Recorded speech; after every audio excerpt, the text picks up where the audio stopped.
میرے بزرگوں اور بھائیوں، آج کا جو ہمارا پروگرام ہے اس کا موضوع ہے تاریخ تدوین حدیث۔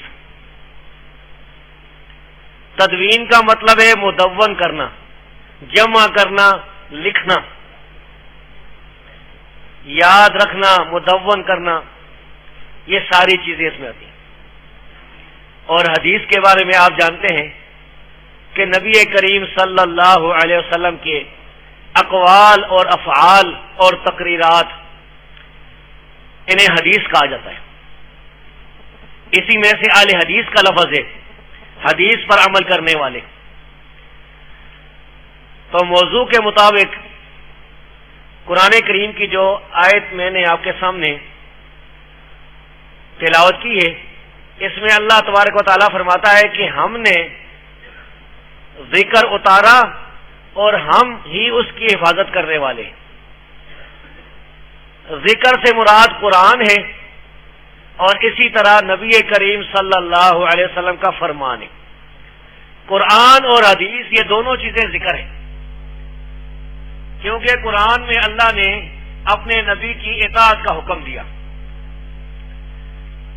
قرآن اور حدیث دونوں حجت ہیں اور شرعی دلیلیں ہیں۔ اب اللہ تبارک و تعالی نے قرآن اور حدیث کو کس طرح محفوظ کیا، کس طرح حفاظت کی؟ قرآن کے بارے میں عام لوگوں کو معلوم ہے کہ نبی صلی اللہ علیہ وسلم اپنی زندگی میں لکھواتے بھی تھے، یاد بھی کرواتے تھے۔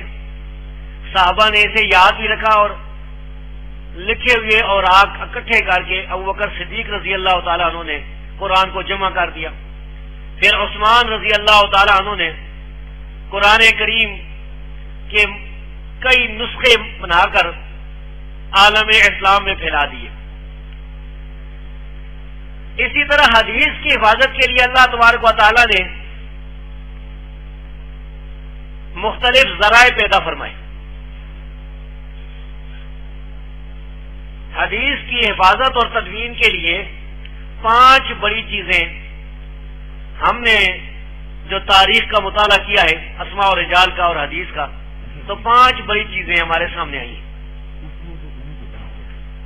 پہلی چیز یہ کہ اللہ تبارک و تعالیٰ نے اس زمانے کے لوگوں کو عظیم الشان حافظے عطا فرمائے۔ بہت ہی قوی مضبوط حافظے والے وہ لوگ تھے، صحابہ کرام اور تابعین۔ پوری انسانی تاریخ میں بحیثیت مجموعی اتنے حافظے والے لوگ کسی دور میں نہیں گزرے۔ یہ اللہ تبارک و تعالیٰ کا خاص فضل و کرم ہے۔ بلکہ یہ جو حفظے کا دور ہے، پہلی صدی ہجری کے بعد دوسری صدی ہجری میں، تیسری میں، چوتھی، 5ویں تک جاری رہا ہے۔ حدیث کی کتابیں مدون ہو گئی، لکھی گئی، پھر بھی ایسے لوگ موجود تھے جنہیں اللہ تبارک و تعالیٰ نے بے پناہ حفظے دیے تھے۔ امام ابو داؤد رحمت اللہ علیہ حدیث کے ایک امام گزرے، یہ تیسری صدی ہجری میں گزرے۔ ان کے ایک بیٹے تھے جن کا نام تھا عبداللہ بن ابی داؤد، ابو بکر عبداللہ بن ابی داؤد، اور یہ امام بہت سی کتابوں کے مصنف ہیں۔ اللہ تبارک و تعالیٰ نے ابو داؤد کے بیٹے کو ایسا بے پناہ حفظہ دیا تھا۔ تاریخ دمشق ابن عساکر کی اس کی جلد نمبر 31 صفحہ نمبر 56 پر صحیح سند کے ساتھ یہ لکھا ہوا ہے کہ امام ابو داؤد کا یہ بیٹا ایک دفعہ اصفہان گیا۔ امام ابن ابی داؤد اصفہان ایران کا ایک شہر ہے، وہاں تشریف لے گئے۔ یہ رہنے والے بغداد کے تھے، عراق سے ایران گئے۔ وہاں کے لوگوں نے کہا ابو داؤد کے بیٹے سے کہ آپ ہمیں حدیثیں سنائیں۔ انہوں نے کہا کہ میرے پاس میری کتابیں نہیں ہیں، اصل میری کاپیاں کتابیں جو ہیں میں بغداد چھوڑ کے آیا ہوں، کس طرح میں تمہیں حدیثیں سناؤں؟ لوگوں نے کہا کہ ابو داؤد کا بیٹا ہو اور اسے کتابوں کی ضرورت ہو؟ تو انہوں نے کہا ٹھیک ہے جی. انہوں نے وہاں پر لوگوں کو، شاگردوں کو اکٹھا کیا اور 30,000 حدیثیں زبانی ان کو سنائی. وہ کاپیاں قلم لے کر بیٹھے ہوئے تھے. انہوں نے 30,000 حدیثیں سنائی، لوگوں نے لکھ لی. اس کے بعد ان کی تحقیق کی گئی، اصل کتابیں دیکھی گئی. ابن ابی داؤد کی اصل کتابیں جو ہیں وہ ان کے ساتھ ملایا گیا تو 30,000 حدیثوں میں صرف 3 حدیثوں میں انہیں غلطی لگی تھی. کیسا حافظہ اللہ تبارک و تعالیٰ نے دیا تھا کہ سند میں غلطی لگ گئی کہ راوی کے بدلے ایک راوی بدل گیا. 30,000 حدیثوں میں تھے، اور یہ دور ہے 3ری اور 4تھی صدی ہجری کا. تو صحابہ کرام اور تابعین کے تو بے پناہ حافظے تھے. اللہ نے انہیں ایسے حافظے دیے تھے، امام بخاری کے، امام مسلم کے. اس کے بعد کتابیں شروع ہوں گی. جب کتابیں شروع ہوں گی تو پھر تو مسئلہ ہی کوئی نہیں رہا. اب میں آپ کے سامنے صحابہ کرام کے دور سے تدوین حدیث کا موضوع بیان کرتا ہوں. صحیح بخاری میں لکھا ہوا ہے، صحیح بخاری جو حدیث کی صحیح ترین کتاب ہے، اس میں لکھا ہوا ہے کہ سیدنا ابو ہریرہ رضی اللہ تعالیٰ عنہ انہوں نے فرمایا، یہ صحیح بخاری کی حدیث نمبر 113 ہے، فرمایا ما من اکثر حدیثا عنہ منی. نبی صلی اللہ علیہ وسلم کے صحابہ میں سے کوئی صحابی بھی مجھ سے زیادہ حدیثیں بیان کرنے والا نہیں ہے، الا ما کان من عبداللہ بن عمر، سوائے عبداللہ بن عمر بن عاص رضی اللہ تعالیٰ عنہ. اس صحابی کے علاوہ کوئی بھی مجھ سے زیادہ حدیثیں نہیں بیان کرتا. فإنه كان يكتب ولا أكتب، کیونکہ وہ حدیثیں لکھتے تھے اور میں نہیں لکھتا تھا. ابو ہریرہ رضی اللہ تعالیٰ نے زبانی یاد رکھتے تھے، انہیں بھی اللہ تبارک و تعالیٰ نے بے پناہ حافظہ دیا تھا. ساری زندگی میں صرف ایک حدیث وہ بھول گئے تھے، اور جس حدیث کو وہ بھولے ہیں وہ دوسرے صحابہ کو یاد تھی. یہ جو عبداللہ بن عمر بن عاص ہیں جن کا ذکر سیدنا ابو ہریرہ رضی اللہ تعالیٰ نے فرمایا ہے، ان کا ایک واقعہ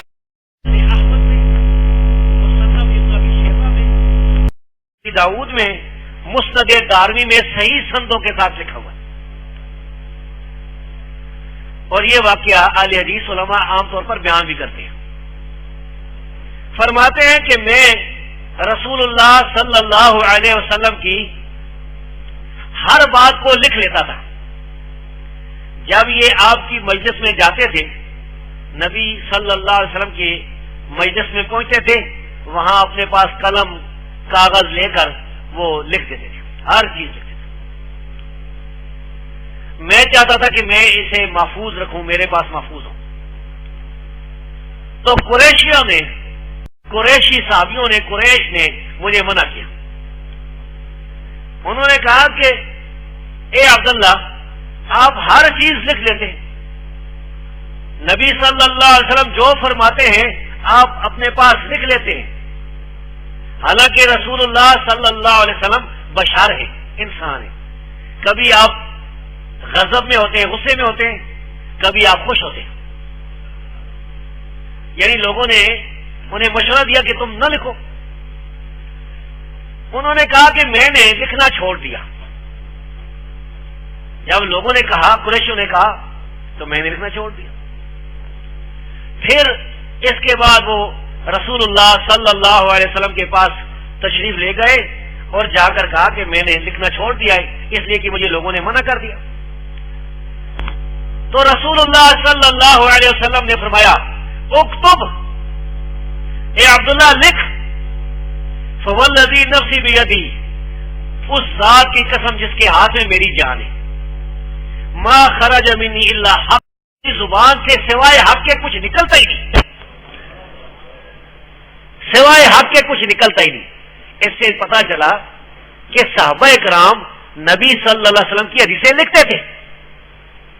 کوئی یہ مسئلہ نہیں تھا کہ سارے یاد رکھتے تھے، ٹھیک ہے حافظ بھی تھے لیکن لکھنے والے صحابہ بھی تھے۔ عبداللہ بن عمر رضی اللہ تعالیٰ عنہ نے ایک کتاب لکھی تھی، حدیث کی کتاب الصحیفۃ الصادقہ۔ یہ ساری کتاب انہوں نے اپنے پوتے کو دے دی، شعیب کو، جو ان کے بیٹے کا بیٹا تھا۔ شعیب نے اپنے بیٹے عمر کو دے دی۔ اب مسلمانوں کے پاس یہ کتاب موجود ہے، عمر بن شعیب عن ابی عن جدی کی سند کے ساتھ۔ اسی طرح عبداللہ بن عمر فرماتے ہیں کہ مسند دارمی کی یہ روایت ہے اور مسند احمد میں بھی یہ روایت ہے، اس کی سند حسن یعنی صحیح ہے۔ فرماتے ہیں کہ ہم رسول اللہ صلی اللہ علیہ وسلم کے پاس بیٹھے ہوئے تھے اور لکھ رہے تھے، یعنی حدیثیں ہم لکھ رہے تھے۔ نبی صلی اللہ علیہ وسلم سے پوچھا گیا کہ کون سا شہر سب سے پہلے فتح ہوگا؟ یہ کافروں کے جو بڑے بڑے شہر ہیں ان کے نام لیے گئے، قسطنطنیہ کا شہر یا رومیہ کا شہر۔ قسطنطنیہ ترکی میں ہے، رومیہ اٹلی میں ہے، روم۔ رسول اللہ صلی اللہ علیہ وسلم فرمایا بلکہ ہرکل کا شہر سب سے پہلے فتح ہوگا۔ ہرکل کا شہر قسطنطنیہ ہے، سب سے پہلے قسطنطنیہ فتح ہوگا۔ اس حدیث سے بھی معلوم ہوا کہ صحابہ کرام نبی صلی اللہ علیہ وسلم کی حدیثیں لکھتے تھے۔ اس لیے جو منکرین حدیث جو ہمارے یہاں پاکستان میں پرویزیوں کی شکل میں یا مختلف اور شکلوں میں موجود ہیں، جو حدیث کے خلاف پروپیگنڈا کرتے رہتے ہیں، وہ یہ کہتے ہیں کہ حدیثیں 250 سال بعد لکھی گئی ہیں، نبی صلی اللہ علیہ وسلم کی وفات کے 250 سال بعد لکھی گئی۔ ہم کہتے ہیں یہ لوگ جھوٹے ہیں، دیکھیں صحابہ کرام حدیثیں لکھتے تھے۔ علی رضی اللہ تعالیٰ عنہ کے پاس کتاب تھی، عمر کے پاس کتاب تھی، ابوبکر صدیق کی کتاب تھی رضی اللہ تعالیٰ عنہ مجمعین۔ صحابہ نے کتابیں لکھی، ٹھیک ہے ان کی کتابیں تھوڑی ہیں کیونکہ صحابہ تو حافظ تھے، ان کے تو بڑے حافظ تھے، لیکن کتابیں لکھی تھی انہوں نے۔ امام احمد بن حنبل نے کتاب لکھی ہے جس کا نام کتاب العلل ہے۔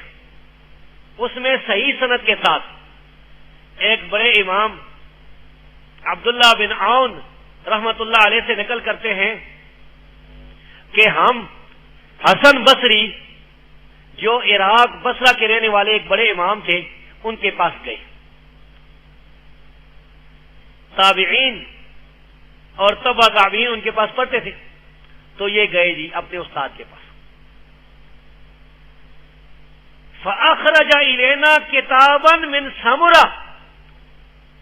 حسن بصری رحمت اللہ علیہ جو بڑے جلیل القدر تابعی تھے، انہوں نے سمرہ بن جندب رضی اللہ تعالی عنہ کی لکھی ہوئی کتاب ہمارے سامنے نکالی ہے۔ ان کے پاس کتاب تھی جو صحابی نے لکھی تھی، وہ کتاب انہیں مل گئی تھی، وہ ان کو شاگردوں کو دکھائی کہ میرے پاس یہ کتاب لکھی۔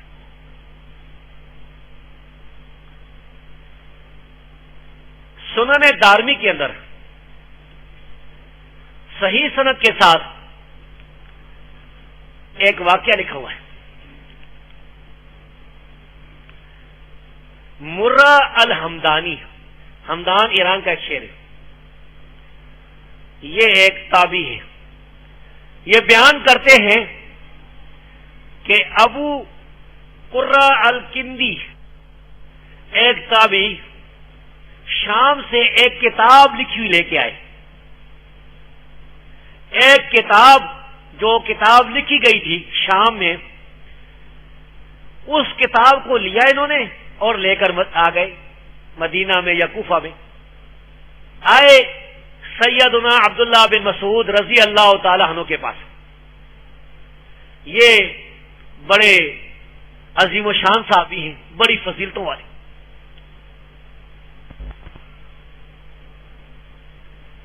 عبداللہ بن مسعود رضی اللہ تعالیٰ عنہ نے وہ کتاب لے لی،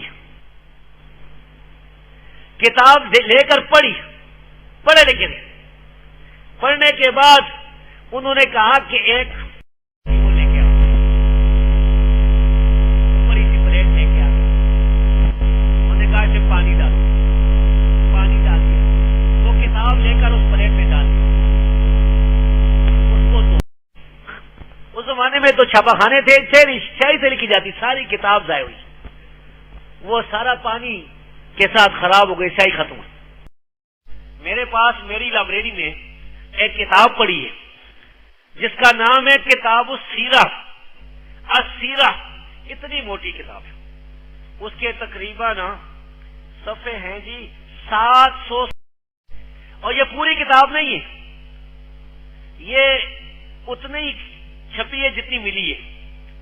آپ کو یہ پتا ہے کہ ایک وقت مسلمانوں پر ایسا بھی آیا ہے کہ کافروں نے, ہلاکو نے, چنگیز کے فوجوں نے مسلمانوں پر حملہ کیا اور تباہ و برباد کر دیا. عراق پر قبضہ کر لیا, بغداد پر قبضہ کر لیا. جتنی بھی کتابیں تھیں مسلمانوں کی ان کو دجلہ فرات پہ پھینک دیا. اس لیے ہماری بہت سی کتابیں ضائع ہو گئی ہیں, جن میں سے صحیح ابن خزیمہ اب آدھی موجود ہیں, آدھی غائب, اور بھی. تو ابن اسحاق کی لکھی ہوئی کتاب السیرہ اب موجود ہے, چھپی ہوئی, اور ہمارے پاس موجود ہے. اور یہ تابعی تھے, انہوں نے انس رضی اللہ تعالی عنہ صحابی کو دیکھا تھا. صحیح بخاری میں اور مسند دارمی میں صحیح سند کے ساتھ لکھا ہوا ہے کہ عمر بن عبد العزیز رحمت اللہ علیہ نے حکم جاری کیا تھا, لکھ کر بھیجا تھا اپنی خلافت میں, وہ مسلمانوں کے خلیفہ تھے. کہا تھا کہ لوگوں, آل مدینہ والو, رسول اللہ صلی اللہ علیہ وسلم کی جتنی بھی حدیثیں ہیں تلاش کرو اور انہیں لکھ لو, حدیثوں کو لکھ لو. فإنی قد خفت دروس العلم وذهاب اہلی, مجھے ڈر ہے کہیں علم ختم نہ ہو جائے, علماء ختم نہ ہو جائے, لکھ لو, کتابیں بنا لو. یہ کتنا بہترین حکم تھا جو امیر المومنین عمر بن عبد العزیز رحمت اللہ علیہ نے جاری کیا تھا.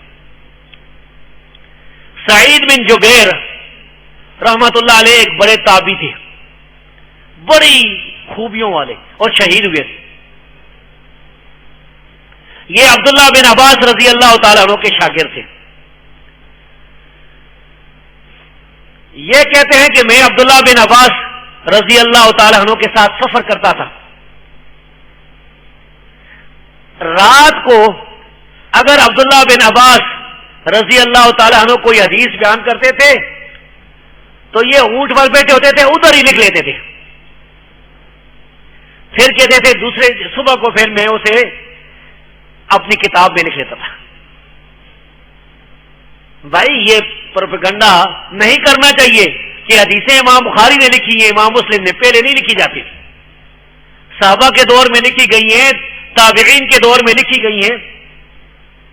نافع عبداللہ بن عمر رضی اللہ تعالیٰ عنہ کے آزاد کردہ غلام تھے, ان کے بارے میں سلیمان بن موسیٰ بیان کرتے ہیں, مسند دارمی کے اندر یہ صحیح روایت لکھی ہوئی ہے.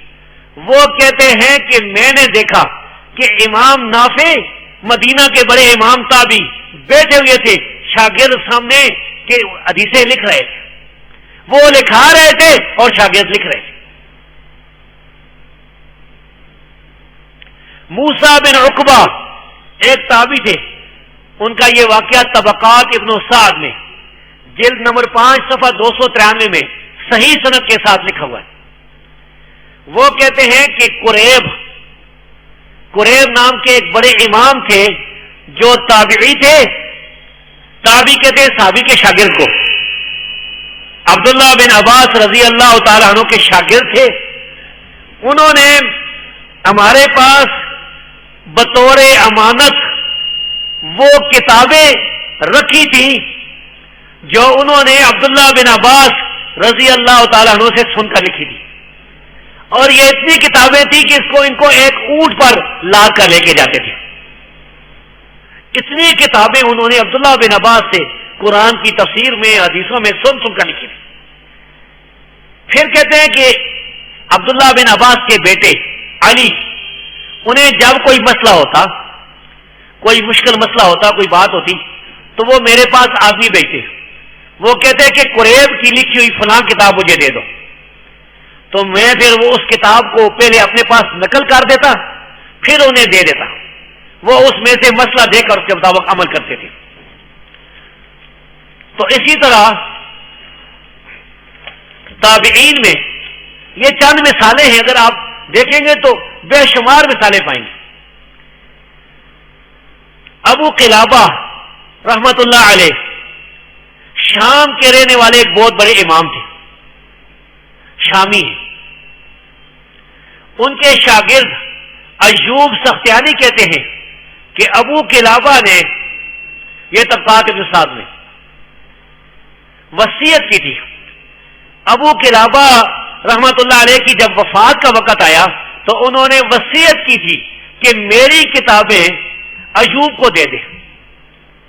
وہ کہتے ہیں کہ پھر میں شام گیا، شام میں جا کر وہ کتابیں لیں، اور ان کتابوں کا کرایہ جو میرا لگا تھا کوئی 11 سے لے کر 19 درہم تک لگا تھا اس زمانے میں، جو انتہائی سستا زمانہ تھا۔ اس زمانے میں یعنی آدھے دینار کی بکری مل جاتی تھی۔ امام زہری رحمت اللہ علیہ بھی حدیثیں لکھتے تھے، انہوں نے کوئی کتابیں بھی لکھی تھی۔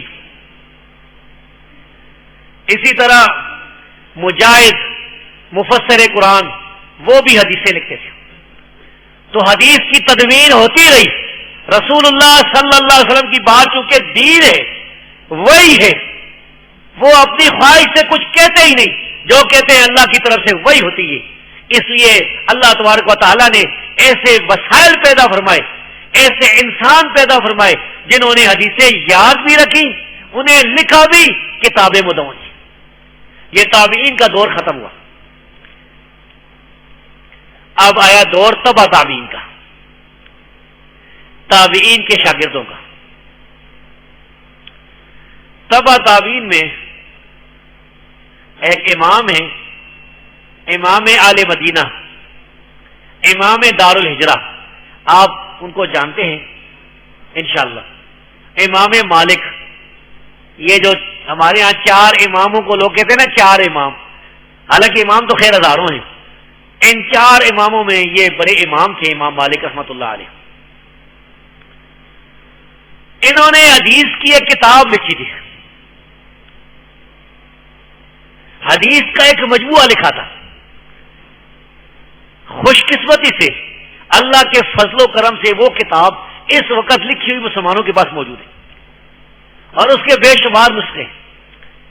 انہوں نے جس وقت یہ کتاب لکھی تھی اس وقت امام بخاری رحمت اللہ علیہ پیدا نہیں ہوئے تھے، امام مسلم پیدا نہیں ہوئے تھے، امام ترمذی پیدا نہیں ہوئے تھے، امام ابو داؤد پیدا نہیں ہوئے تھے، امام نسائی پیدا نہیں ہوئے تھے، امام ابن ماجہ بھی پیدا نہیں ہوئے تھے، انہوں نے کتاب لکھی۔ امام احمد بن حنبل بھی پیدا نہیں ہوئے تھے۔ کتاب کا نام ہے الموطا۔ موطا اس راستے کو کہتے ہیں جس پر بہت سے لوگ گزرے، روندا ہوا راستہ، جس کو اپنی زبان میں ہم جرنیلی سڑک بھی کہہ سکتے ہیں، شاہراہ۔ اس کتاب میں 1955 حدیثیں لکھی ہوئی ہیں۔ امام ابن ابی حاتم کی کتاب تقدمۃ الجرح و تعدیل میں شروع میں صفحہ نمبر 3 اور 4 پر پہلی جلد میں لکھا ہوا ہے صحیح سند کے ساتھ، ابراہیم بن طہمان ایک بڑے امام تھے، وہ فرماتے ہیں کہ میں امام مالک کے پاس گیا مدینہ، امام مالک سے حدیثیں پڑھی، حدیثیں لکھی، کتاب لکھ کے لے آیا۔ کتاب میرے پاس لکھی ہوئی تھی اور میں کوفہ آیا تو امام ابو حنیفہ رحمت اللہ علیہ سے میری ملاقات ہوئی۔ امام صاحب نے پوچھا کدھر گئے تھے؟ میں نے کہا میں مدینے گیا تھا۔ مدینے کے امام کے پاس حدیثیں پڑھنے کے لیے گیا تھا، مدینے سے حدیثوں کی لکھی ہوئی کتاب لایا ہوں. امام مالک سے حدیثیں لایا ہوں. تو امام ابو حنیفہ رحمۃ اللہ علیہ نے بتایا وہ کتاب کدھر ہے؟ دکھا یہ کتاب ہے. انہوں نے کہا یہ حدیثیں مجھے بھی لکھا دو. امام ابو حنیفہ نے اپنی کاپی لے لی اور قلم لے لیا اور حدیثیں لکھنی شروع کر دی. بھائیوں، اس سے بڑے مسئلے ثابت ہوتے ہیں. ایک تو یہ مسئلہ ثابت ہوتا ہے کہ امام ابو حنیفہ علیہ حدیث سے، امام مالک علیہ حدیث سے حدیثیں بیان کرنے والے، حدیثیں لکھنے والے تھے، حدیث پر عمل کرنے والے تھے، حدیث کے ساتھ پیار اور شوق کرتے تھے. ان سب کے عقائد ایک تھے. دوسرا اس سے یہ ثابت ہوتا ہے کہ حدیثیں لکھی جاتی تھی. امام بخاری اور امام مسلم کے پیدا ہونے سے پہلے ہی حدیثیں مدون ہو رہی تھی. اسی طرح سعید بن ابی عروبہ جو کہ تابعین میں سے ہیں، انہوں نے ایک کتاب لکھی تھی جس کا نام ہے کتاب المناسک، حج کی کتاب. حاجی حج کس طرح کرے، حج کے مسائل کیا ہیں.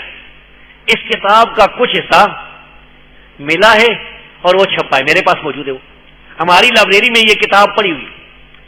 یہ وفات پائی انہوں نے سعید بن ابی عروبہ 156 ہجری میں فوت ہوئی ہے، 156 میں.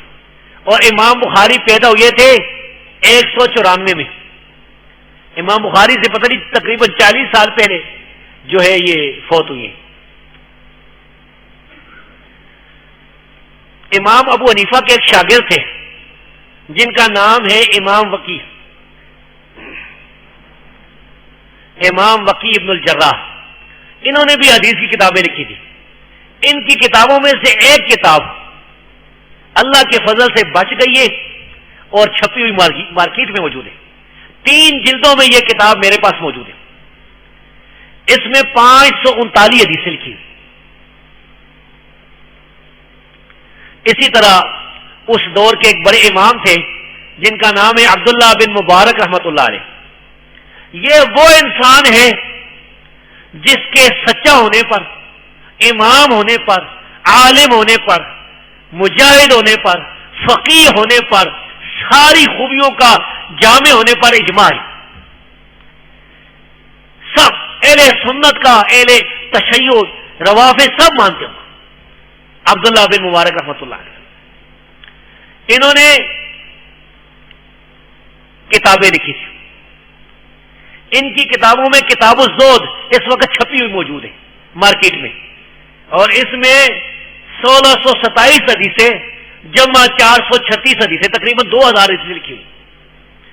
ان کی کتاب مسند عبداللہ بن مبارک، اس میں 289 حدیثیں لکھی ہوئی ہیں، یہ بھی چھپی ہوئی ہے. ان کی کتاب البر والصلہ یہ بھی چھپی ہوئی ہے جس میں 353 حدیثیں. ان کی ایک کتاب الجہاد بھی ہے اور یہ پاکستان میں ترجمہ ہو چکی ہے جس میں 262 حدیثیں. تو عبداللہ بن مبارک کی جو کتابیں ہمارے پاس پہنچی ہیں ان میں 2967 حدیثیں. اور یہ وہ انسان تھا اللہ کا، یہ وہ نیک بندہ تھا. اس کو اللہ نے مال دیا تھا، سارا مال اللہ کے راستے میں خرچ کیا. یہ 1 سال میدان جنگ میں کافروں کے خلاف جہاد کرتا تھا، میدان جنگ میں کھڑا ہے 1 سال. اگلے سال مکہ اور مدینہ آ جاتا تھا، حج کرتا تھا اور حدیثیں بیان کرتا تھا. ساری زندگی میں، ساری زندگی 1 سال جہاد میں، 1 سال مکہ مدینہ میں. امام ابو اسحاق الفزاری جو اس زمانے کے بڑے عالم تھے تبع تابعین میں، انہوں نے کتاب السیر لکھی ہے جس میں 659 حدیثیں ہیں اور یہ چھپی ہوئی میرے پاس موجود ہے. امام محمد بن فضیل بن غزوان جو کہ امام بخاری سے پہلے گزرے ہیں، انہوں نے کتاب الدعا لکھی ہے جو ہمارے پاس موجود ہے.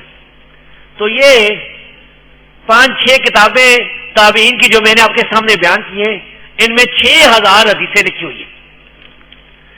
اس کے بعد تدوین حدیث میں تبع تابعین کا زمانہ آیا. اب وہ سنہری دور آیا جس میں بڑی بڑی کتابیں لکھی گئی ہیں. اس دور میں تبع تابعین کے بعد دوسری صدی ہجری اور تیسری صدی ہجری اسلام کے یہ بہترین زمانے ہیں. اور آپ کو پتہ ہے کہ نبی صلی اللہ علیہ وسلم نے فرمایا کہ سب سے بہترین زمانہ میرا ہے، پھر میرے بعد جو ہے، پھر جو ان کے بعد ہے، اور ایک روایت میں آتا ہے جو پھر ان کے بعد ہے. یہ بہترین زمانہ، اس کا حساب لگایا گیا ہے 276 ہجری تک، یعنی تیسری صدی ہجری تک یہ سب سے بہترین زمانہ ہے. اس زمانے میں کون کون سی کتابیں لکھی گئی تھی؟ اسی لیے میں کہتا ہوں یہ میرا جو بیان ہے، اگر کوئی منکر حدیث سن رہا ہے وہ اس کا دلیل کے ساتھ جواب دے، کسی ایک حوالے کو غلط ثابت کرے، کسی ایک دلیل کو توڑے. مسند ابی داؤد الطیالسی یہ 204 ہجری میں فوت ہوئی تھی. انہوں نے کتاب لکھی تھی جو ہماری لائبریری میں موجود ہے، جس میں 2767 حدیثیں لکھی ہوئی. یحییٰ بن آدم نے کتاب الخراج لکھی تھی، یہ بھی ہماری لائبریری میں چھپی ہوئی موجود ہے، 640 حدیثیں. امام عبد الرزاق یمن کے رہنے والے امام تھے، انہوں نے کتاب لکھی مصنف عبد الرزاق. اس کتاب میں 21,000 حدیثیں ہیں، یہ میرے پاس لکھی موجود ہے. مسند حمیدی جو کہ امام حمیدی نے لکھی تھی، اس میں 1300 حدیثیں ہیں، یہ بھی چھپی موجود ہے.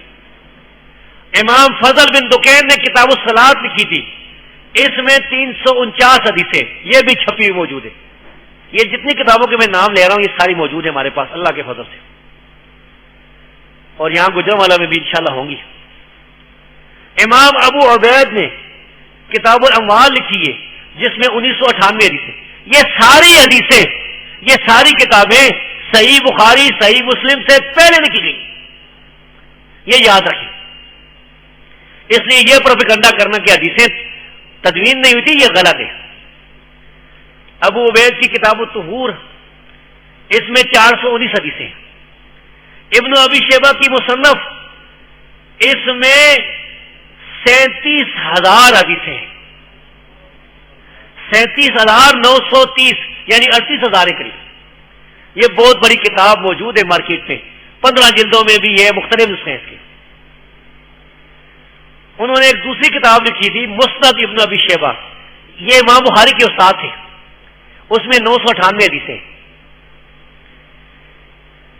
امام احمد بن حنبل کا نام آپ نے سنا ہوگا، انہوں نے ایک کتاب لکھی ہے مسند احمد، یہ مارکیٹ میں چھپی موجود ہے، اور ابھی ابھی اس کی تحقیق ہوئی ہے، علماء نے اس پر کام کیا ہے، 50 جلدوں میں ہی چھپی ہے. اس میں 28,200 حدیثیں ہیں. اسی طرح امام احمد بن حنبل نے اور بہت سی کتابیں لکھی تھی. فضائل الصحابہ ان کی کتاب ہے، 1962 حدیثیں. کتاب الزہد ہے، 2379 حدیثیں. امام شافعی کی کتاب الام ہے، اس میں کتنی حدیثیں میں گن نہیں سکا، وہ بھی بڑی کتاب ہے، 8 جلدوں میں.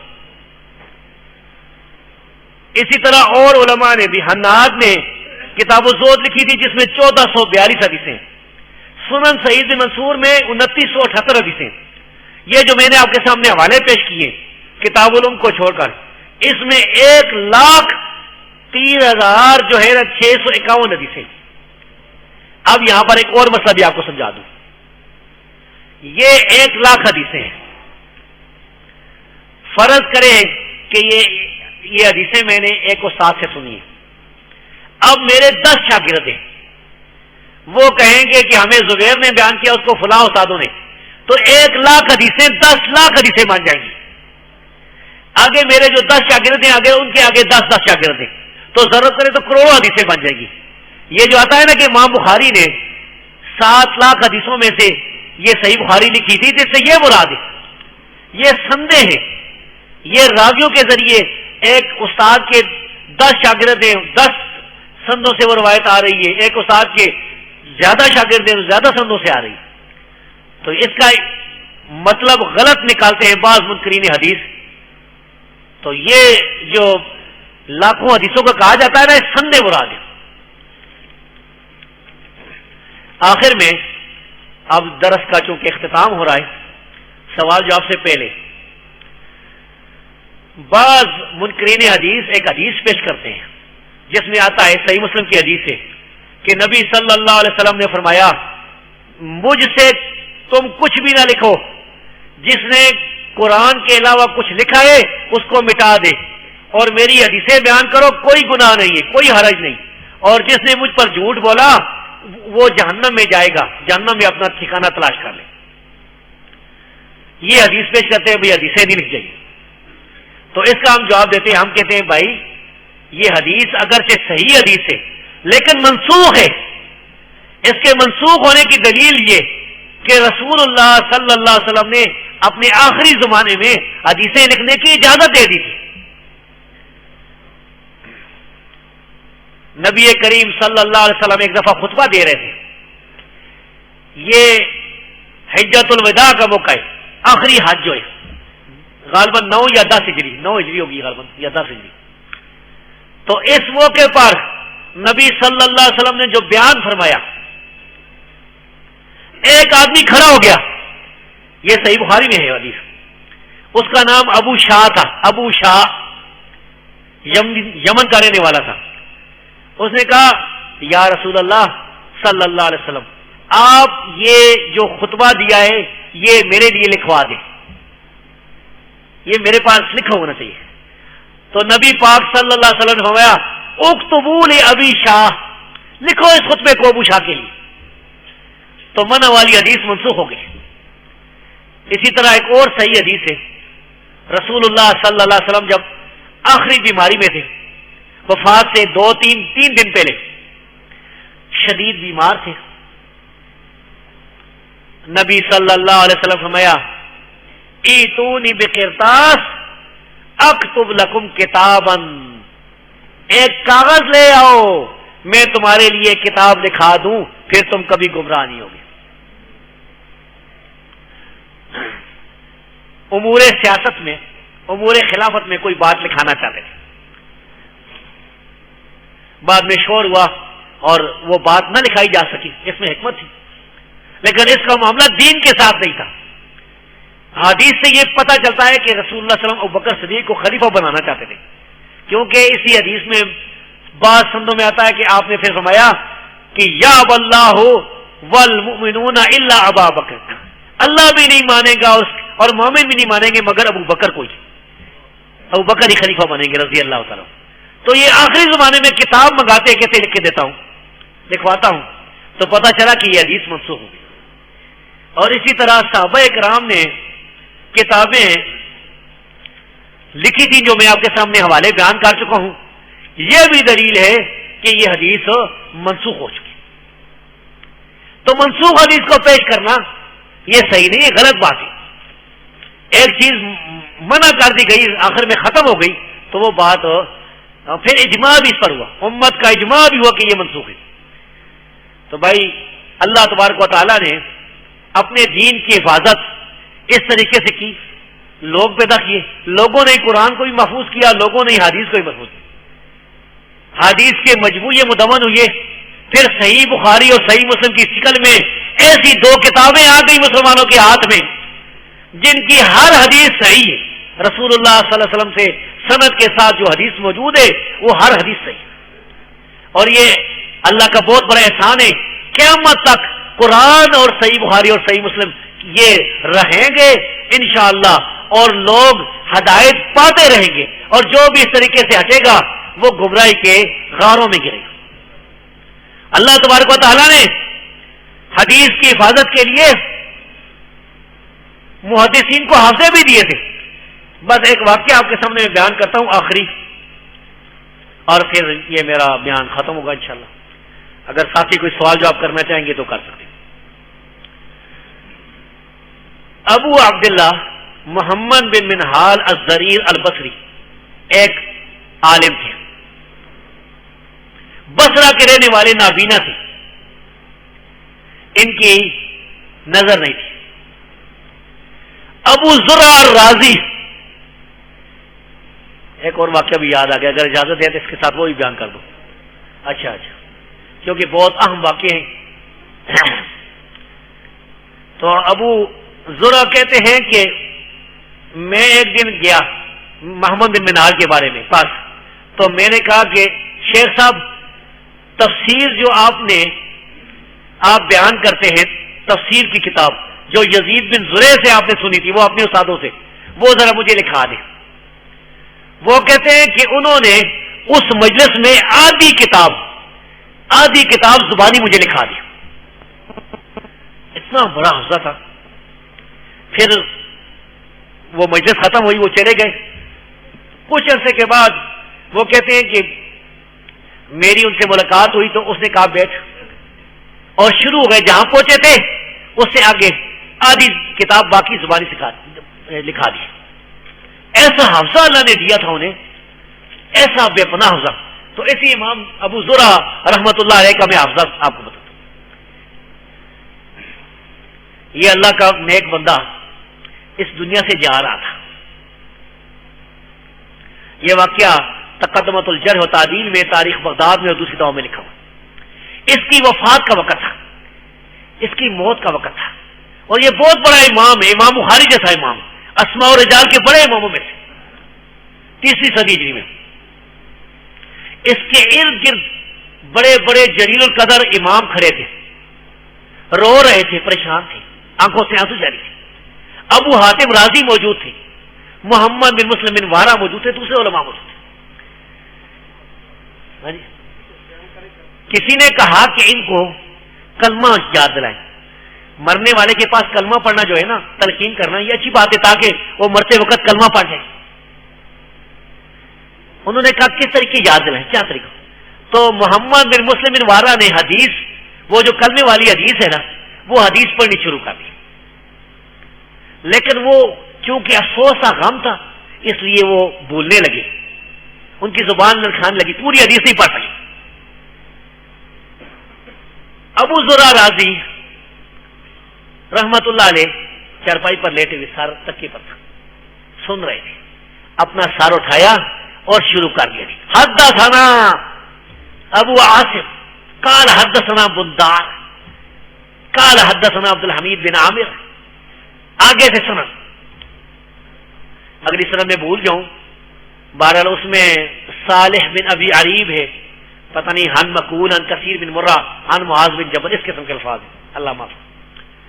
تو فرمایا قال رسول اللہ صلی اللہ علیہ وسلم، رسول اللہ صلی اللہ علیہ وسلم نے فرمایا من کان آخر کلامہ لا الہ الا اللہ دخل الجنہ، جس کا آخری کلام لا الہ الا اللہ ہوگا جنت دخل الجنہ، کہا اور سار رکھ دیا، ڈوب گئی فوت ہو گئی۔ اللہ تبارک و تعالی ہمیں کتاب و سنت کا مطابق بنائے۔ وقول قولی ھذا واستغفر لي ولکم سائر المؤمنین، آمین یا رب العالمین۔